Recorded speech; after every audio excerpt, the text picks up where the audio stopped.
Hello hello. जी जी sir. जी जी। बेटा कहाँ तक पढ़ा था लास्ट लेक्चर में? क्या स्टार्ट करना है?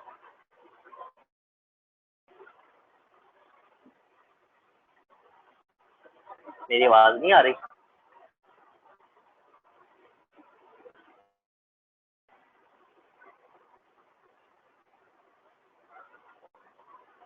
मेरी आवाज आ रही है?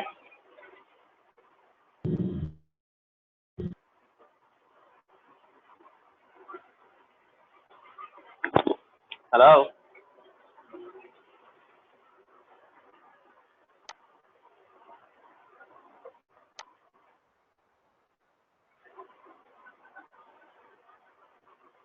कहाँ से पढ़ना स्टार्ट करना है?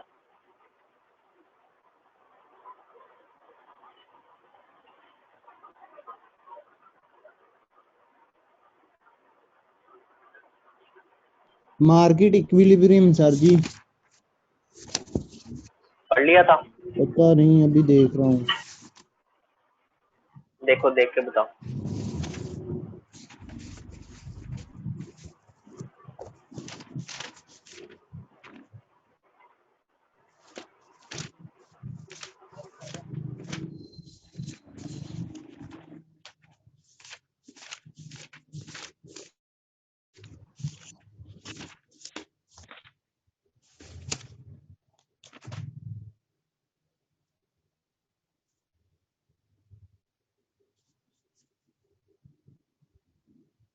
उसके ग्राफ सर जी।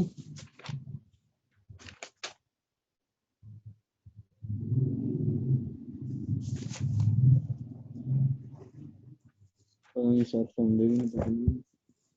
हेलो। मैं सुनना पिया वहां, तुसी बोलते नहीं थे।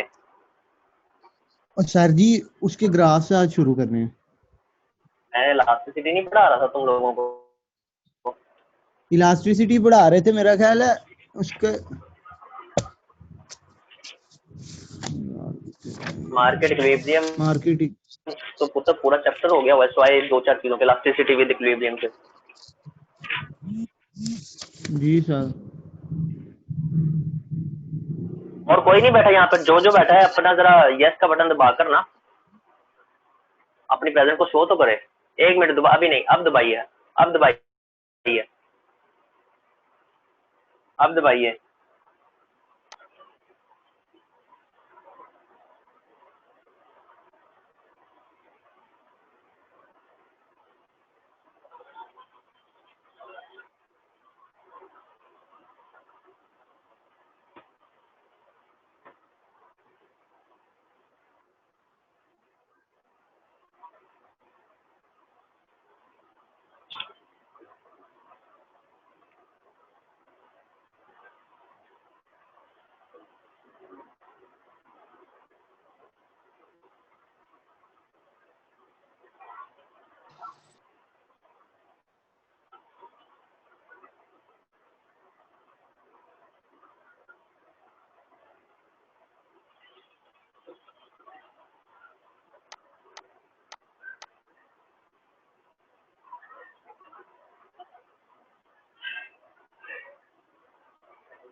जी बच्चों,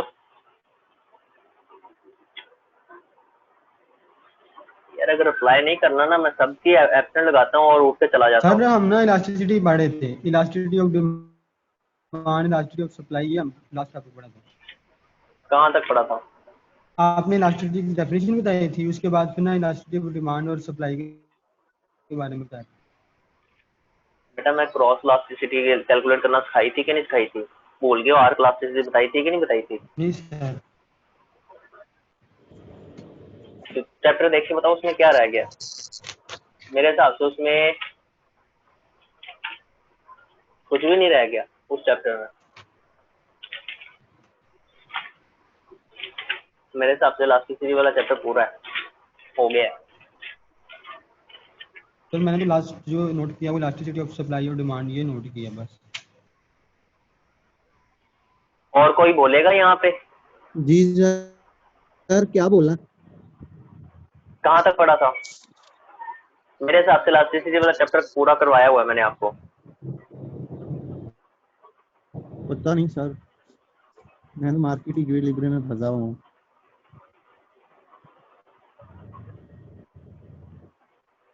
जीआर का हमारी सीआर का हमारा जी सर।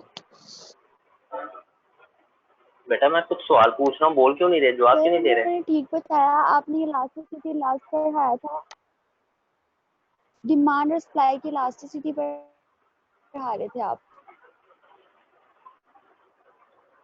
मैंने आपको कैलकुलेशन नहीं सिखाई नहीं इसकी, सर, मुझे हाउ टू कैलकुलेट इट? मेरे लेक्चर में भी लास्ट ये लिखा हुआ है।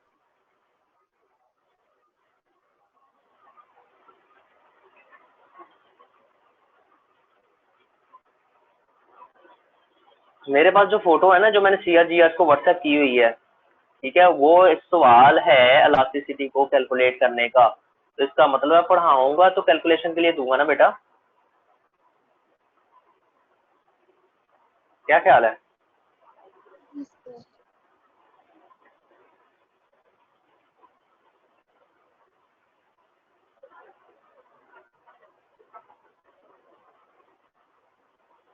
अगर आप अपना जरा वो व्हाट्सएप ग्रुप चेक करें तो उसमें देखें क्या कौन सा सवाल आया हुआ है।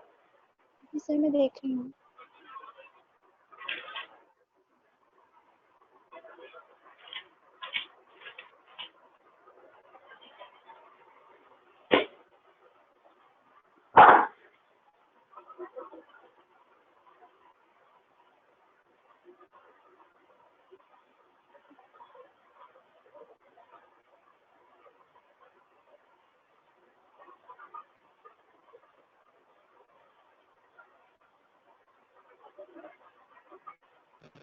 सर ग्रुप में तो कोई सवाल सर वो पिछले जो लास्ट आप सीआरजीआर हो, सीआरजीआर के ग्रुप में चेक करें जरा।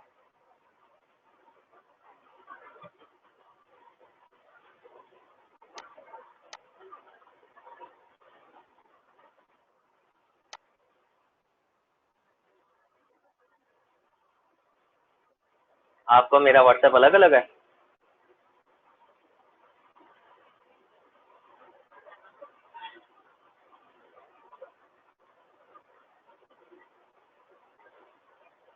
बोर्ड की फोटो उतरी हुई है?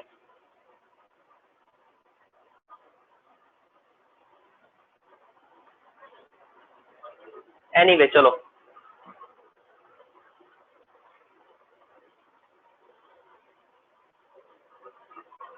इलास्टिसिटी ऑफ डिमांड और इलास्टिसिटी ऑफ सप्लाई का जो फार्मूला है कैलकुलेट कैसे होती है।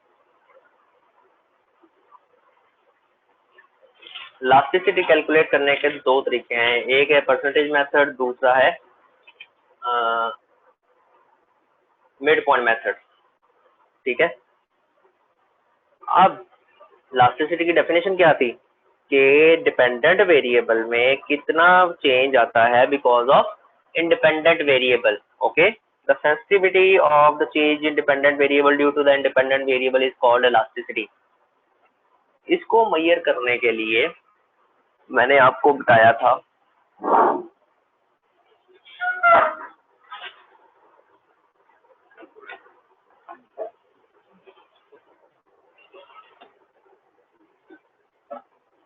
वीडियो नजर आ रही है?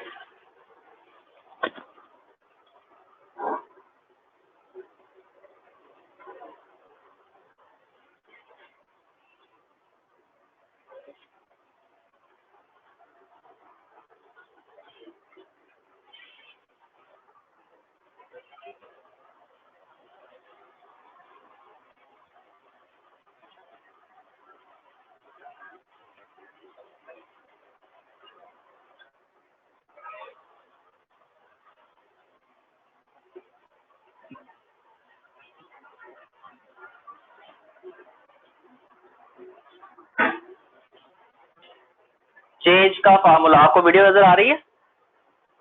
Yes sir.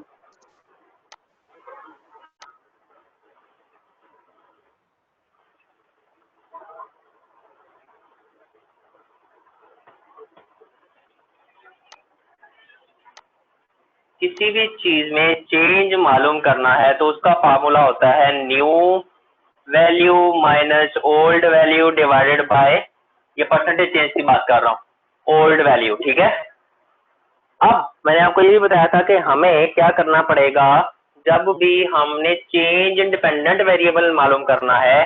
Change in dependent variable is dependent variable की new value minus dependent variable की ओल्ड वैल्यू। लेकिन इसमें प्रॉब्लम ये आएगी, प्राइस का यूनिट और होता है और क्वांटिटी का यूनिट और होता है, तो हमें क्या करना पड़ता है, हम इसकी परसेंटेज निकालते हैं ताकि दोनों के यूनिट सेम आ जाए। तो percentage change dependent variable is equal to dependent variable of new minus dependent variable old value divided by dependent variable old value multiply by 100। अब डिपेंडेंट वेरिएबल हमारे केस में क्या है, हमारे केस में dependent variable is equal to quantity. So percentage change in quantity निकालने के लिए क्वांटिटी की new value minus old value divided by quantity की old value multiply by 100। Dependent variable का चेंज आ गया, परसेंटेज चेंज। ओके,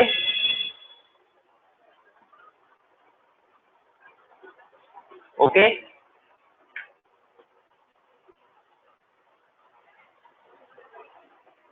हेलो,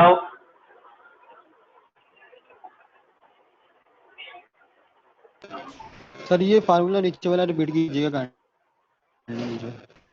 बेटा मैं आपके कहने पे अब रिपीट नहीं कर रहा क्योंकि आप मेरी बातों का जवाब नहीं दे रहे। मैं एक फ्लो के अंदर बोली जा रहा हूँ, आप सुने या ना सुने। Okay, if you are doing like this तो I am gonna do like this right now what I am going to do. Independent variable का परसेंटेज चेंज क्या होता है, percentage change of price is equal to price of new minus price of old value और price of old. 100 हो गया। अब elasticity का formula क्या है, elasticity is equal to percentage change in dependent variable divided by percentage change in independent variable. So आपका जो percentage change in dependent variable है दैट वुड बी ये वाला फार्मूला, ये जो लिखा हुआ है ये न्यूमरेटर में आ जाएगा और ये हुआ है ये डिनोमिनेटर में आ जाएगा। डिपेंडेंट वेरिएबल आपका क्वांटिटी है तो दैट मींस यहाँ पे आएगा quantity new minus quantity old divided by quantity old multiply by 100 divided by price new minus price old divided by price old multiply by 100। 100 से कट गया तो आपका जो बाकी फार्मूला रह जाता है वो रह जाता है elasticity is equal to quantity new minus quantity old divided by quantity old, old divided by price new minus price old divided by price old. जब आप बेटा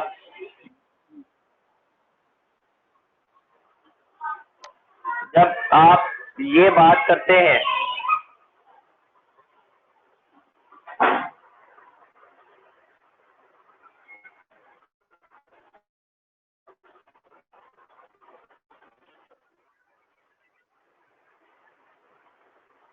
तो इससे क्या निकलता है, इससे इलास्टिसिटी की एक वैल्यू निकल आती है। मैंने आपको इलास्टिसिटी 5 तरह की होती है पढ़ाई थी, उस 5 E is equal to 1, E is equal to less than 1। तो ये जो E है, E अगर आपका लेस देन 1 होगा तो कौन से टाइप की इलास्टिसिटी होगी, ग्रेटर देन 1 होगा तो कौन से टाइप की इलास्टिसिटी होगी, ये आपको मैं पहले बता चुका हूँ। और अगर ये आप ये वाला फार्मूला यूज करेंगे तो यहाँ तो फिर E की एब्सोल्यूट वैल्यू इक्वल टू 1 आएगी, E की एब्सोल्यूट वैल्यू इक्वल टू 0 आएगी, E की एब्सोल्यूट वैल्यू ग्रेटर देन 1 आएगी, E की एब्सोल्यूट वैल्यू लेस देन 1 आएगी और E की absolute value equal to infinity आएगी।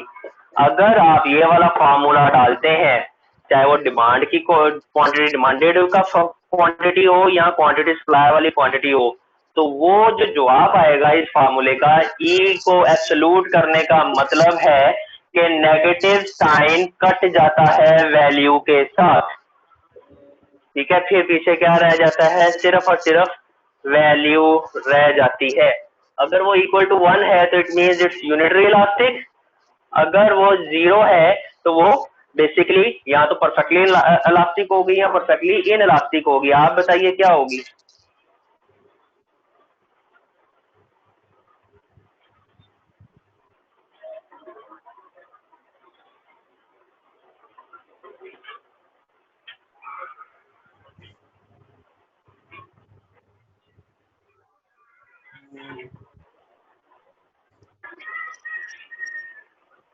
अनइलास्टिक होगी सर जी। क्या होगी,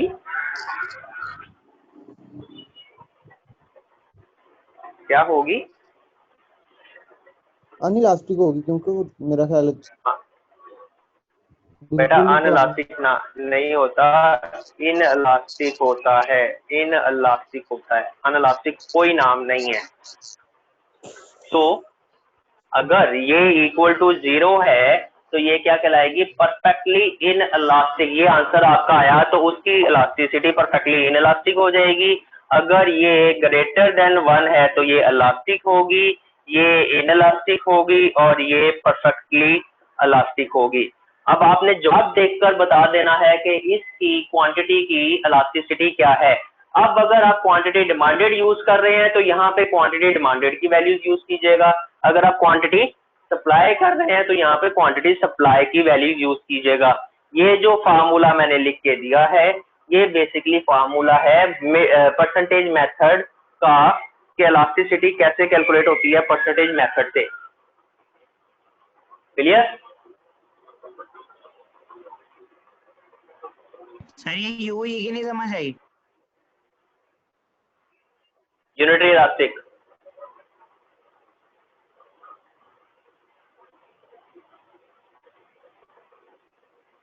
this is the method to calculate the elasticity of quantity demanded। अगर आप quantity demand वाली यूज कर रहे हैं with the percentage method, अगर आप quantity supply वाली यूज कर रहे हैं तो this is the measurement of elasticity of quantity supply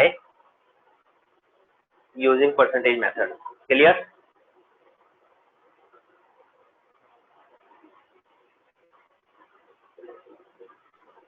yes sir.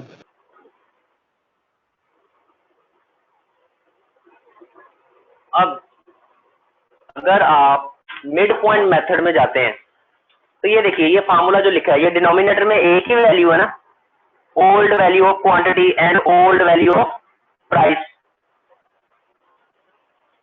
Mid point method में क्या कहता है कि दोनों वैल्यूज की एवरेज ले ले तो वो calculation of elasticity with mid point method हो जाएगी। सारा कुछ वही रहेगा बट कैलकुलेशन का फॉर्मूला थोड़ा सा बदल जाएगा। वो ये होगा quantity new minus quantity old divided by quantity new plus quantity old. अब मैंने दोनों वैल्यूज का मिड पॉइंट ले रहा हूं एवरेज लेकर, इसलिए इसको मिड पॉइंट मेथड नजर कहते नहीं आ हैं। रहा ऊपर और से।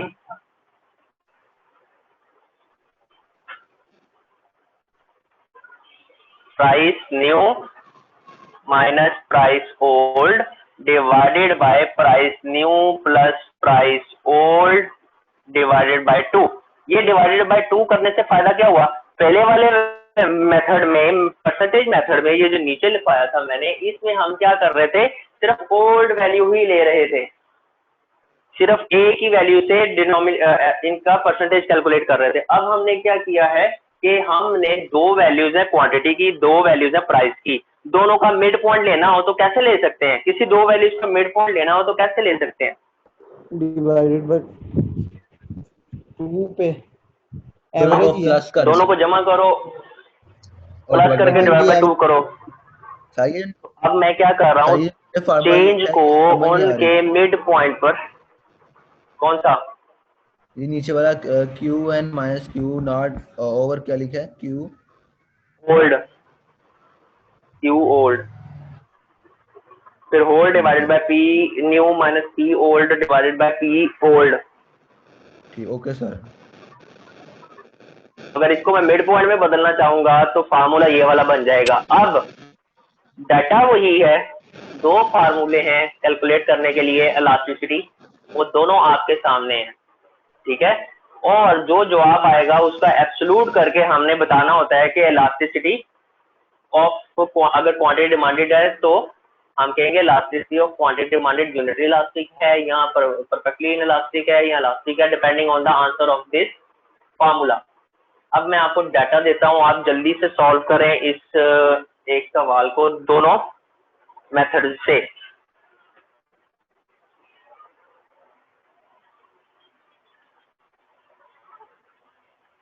आपके पास प्राइस है, price new is new old, price new is 15, old is 10, quantity demanded new is 35, old is 50। अब आप ये वाला डाटा यूज करेंगे तो ये क्वांटिटी डिमांडेड है, तो आप क्या निकाल रहे हैं, इलास्टिसिटी ऑफ क्वांटिटी डिमांड। अब मैं एक और कॉलम देता हूं क्वांटिटी सप्लाई का, तो प्राइस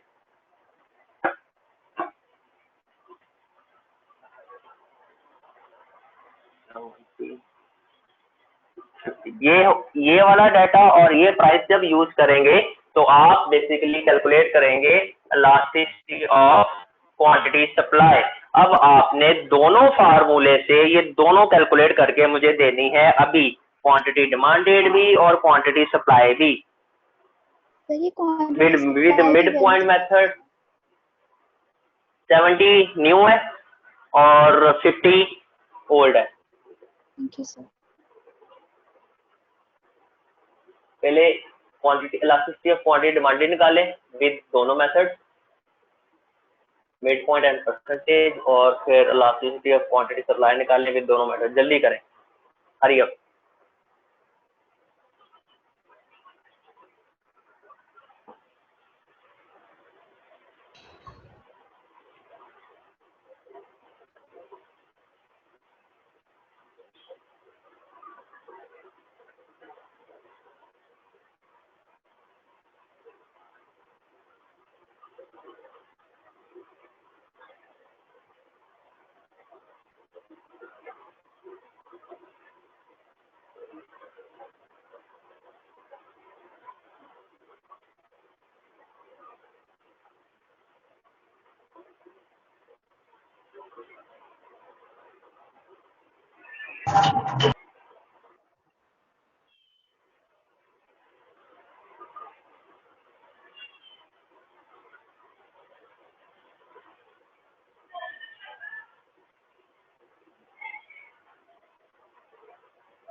हो गया बेटा?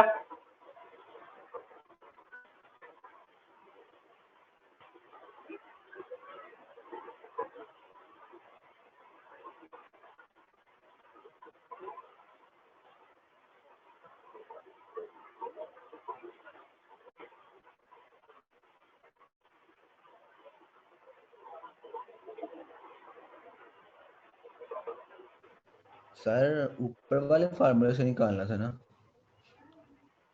दोनों फार्मूला से, ऊपर वाला मिड पॉइंट मेथड है, नीचे वाला परसेंटेज मेथड है। ऊपर वाला निकला है सर, नीचे वाला निकाल दो। जल्दी निकालो।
सर निकाल लिया दोनों मेथड से।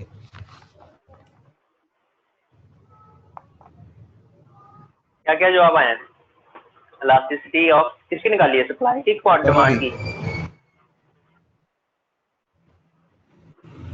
क्या जवाब आया है? सर ऊपर वाले मेथड से आया है बेटा ऊपर 0.8। वाला नीचे वाला आप भूल जाओ बेटा, ऊपर वाला नीचे वाला भूल जाओ। नाम देखो, ऊपर वाले का नाम है mid point method. Mid point method से आया है, क्वांटिटी डिमांडेड का आया है 0.88। Elasticity of quantity demanded is equal to 0.88। 88। Okay, और क्वांटिटी सप्लाई का है 0.833। elasticity of quantity supply is equal to 0.833। Absolute values है ना ये? पता नहीं गलत है कि नहीं, मुझे क्या पता। अब ये हो और गया ये परसेंटेज मेथड। जी अच्छा, ऊपर वाला ये भी मिड मेथड हो गया ना। अब परसेंटेज मेथड से क्या आया? 0.6 आया है क्वांटिटी डिमांडेड का। elasticity of quantity demanded, ये भी गलत है। ओके। क्या आया? 6 0.6 with percentage method।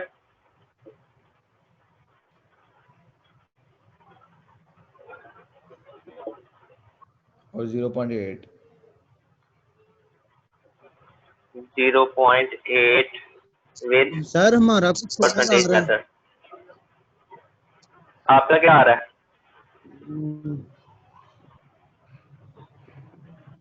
सर काफी ज्यादा डिफरेंस है, आप जरा कैलकुलेट करना सिखा दें एक बार। फार्मूले में वैल्यूज पुट करो,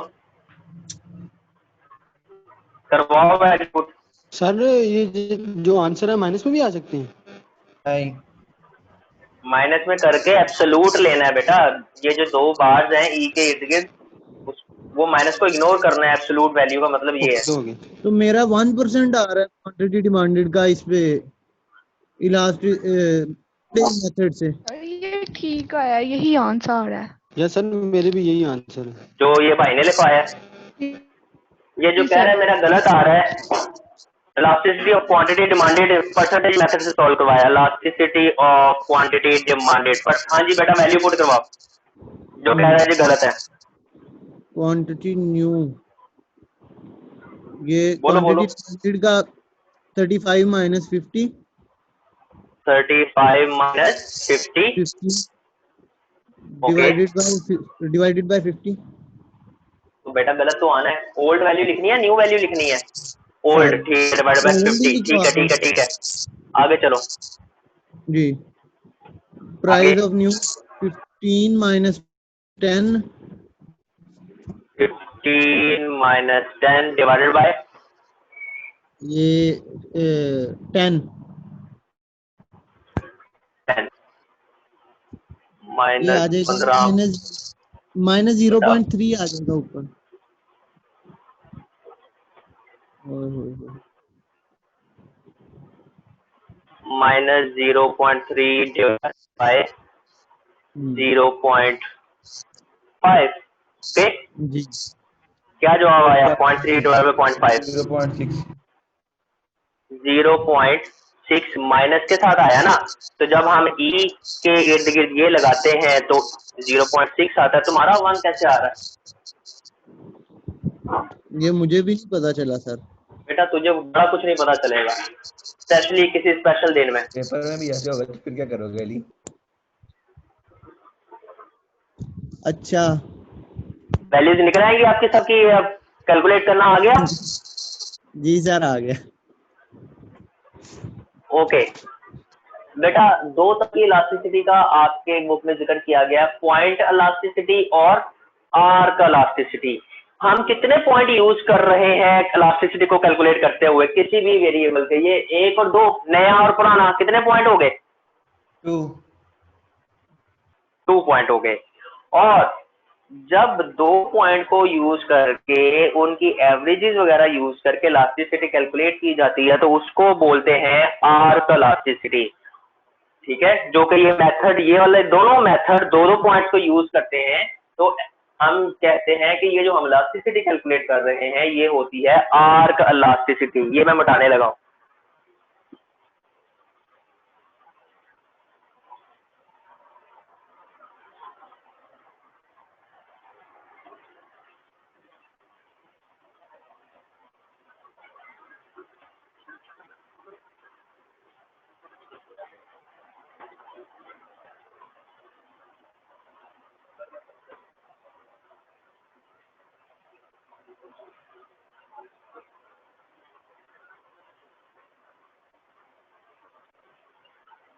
ये देखें, अगर मैं लाइन के ऊपर किसी सिंगल पॉइंट पर इलास्टिसिटी कैलकुलेट करूं, जो कि मैंने आपको कैलकुलेट करना नहीं सिखाई, इस सिंगल पॉइंट पर इलास्टिसिटी कैलकुलेट करूंगा तो वो कहलाएगी, सिर्फ एक पॉइंट पर वो कहलाएगी पॉइंट इलास्टिसिटी। ठीक है, लेकिन अगर मैं ये वाला पॉइंट और ये वाला पॉइंट या फिर ये वाला पॉइंट, कोई से भी 2 पॉइंट यूज करके इलास्टिसिटी जो कि मैंने आपको कैलकुलेट करना सिखाई है, तो वो कहलाएगी arc elasticity. It is the average of 2 points of a single variable. तो हम उसको क्या कहेंगे? हम क्या कैलकुलेट कर रहे हैं? आर्क इलास्टिसिटी कैलकुलेट कर रहे हैं। डन?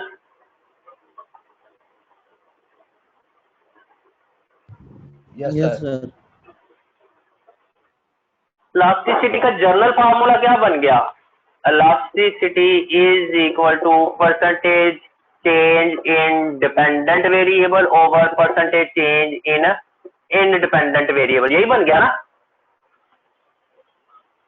और अगर ये है परसेंटेज मेथड का, मिड पॉइंट का अगर बनाना है इलास्टिसिटी का फार्मूला, तो change in dependent variable divided by average of dependent variable over change in independent variable divided by average of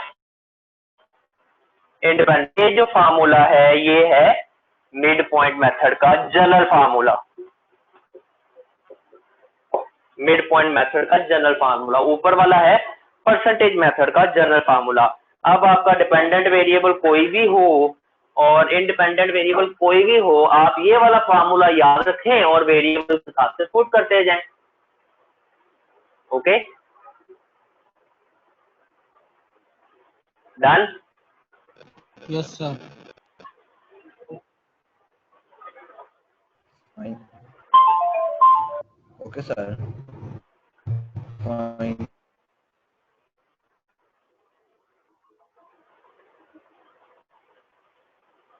अब मेरी बात सुने, क्वांटिटी डिमांडेड वाले लॉ पे चलते हैं। कितने इंडिपेंडेंट वेरिएबल थे उसमें?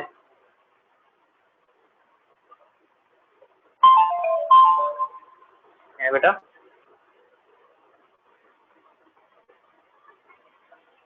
कितने इंडिपेंडेंट वेरिएबल थे डिमांड फंक्शन के?